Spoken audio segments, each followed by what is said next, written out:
Við getum notað Atom með einhverja ritla til þess að breyta gögnum yfir í HTML. Það vill svo til að ég hef slugsað við að setja inn kennsluáætlunina, en hún hefur legið í spreadsheet-skjali hjá mér og ég ætla að nota þetta tækifæri til þess að bæta úr því. En í Atom getum við farið hérna í Find og gert Find in Buffer, Option F í Makka. Þá fáum við upp Late, sem legur fyrir að leita eftir einhverju tákni og skipta út fyrir eitthvað annað.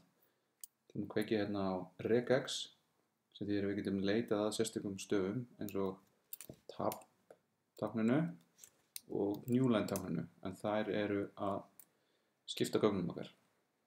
Þannig að newline breytir gögnunum okkar yfir í, skiptir þeim í raðir, meðan tab skiptir þeim í dálka. Þannig að núna horfum við á gögnin og sjáum að þar sem að newline breytir þeim skiptir þeim í raðir, þá þurfum við að breyta newline einhvern veginn yfir í tier. Þannig að við sjáum að við endum þarna á einhverju gagnatagi, þannig að við þurfum að loka því gagnatagi. Svo sjáum við að við getum sett inn hérna newline staf, þannig að við ætlum líka að fá inndrátt, þannig að það verði indreið og fínt hjá okkur. Svo byrjar þá nýra röð, þannig að tr, en þá erum við að enda röð, lokum tr, aftur newline og opnum tr, aftur newline, þannig að nú erum við búin að búa til þá loka fyrir röðinni, byrja nýja röðina, ný lína, 2 bil, tt fyrir gögnin í nýrunni.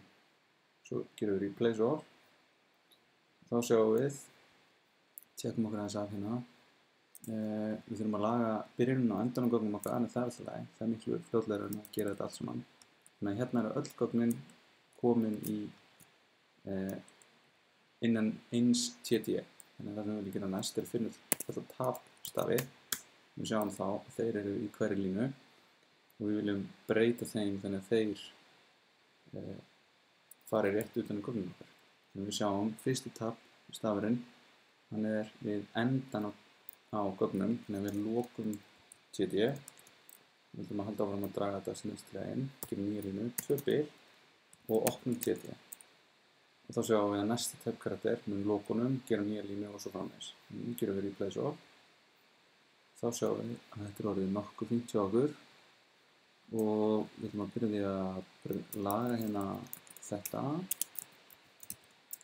Þá erum við komin hérna með hausinn réttan, alveg niður og svo þurfum við að laga henni lokin.